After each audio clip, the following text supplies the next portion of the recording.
छी सब सखी बहिन पा। हम सखी बहन पा ग्रुप से अंजना झा। हमार प्रतियोगिता संख्या अछि 47 और हमार जगह भेल कलकत्ता। हम एकटा भगवती गीत सुनाबऽ जा रहल छी। जय मिथिला, जय मैथिली।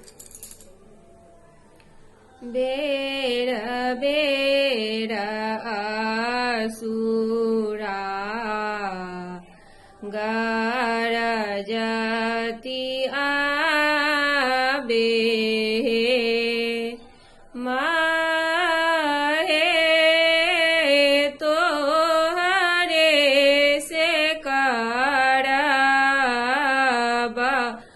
बियाह, माहे तोहरे से करब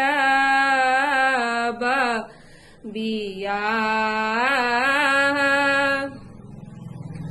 आचरा जे फाड़ी काली कागज बनाओला, माहे नायना कजरा मोसिहाना, माहे नायना कजरा मोसिहाना। कानी कानी काली माता चिठिया लिखाओला, माहे दाय देवन भैरव भैया के हाथ, माहे दाय देवन भैरव भैया के हाथ।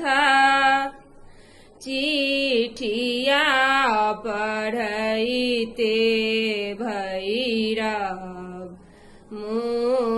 मुँह सुकाओला, माहे पीजब दिया तारुवारी, माहे पीजब दिया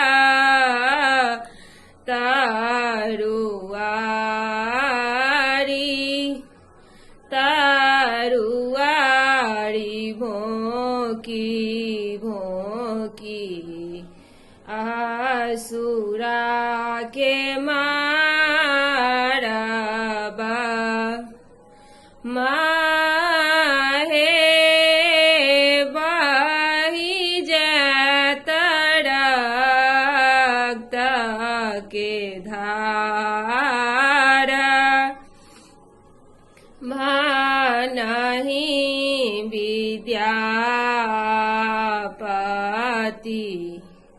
सुनु माता काली हे, माहे गरु काल होए बा सहा।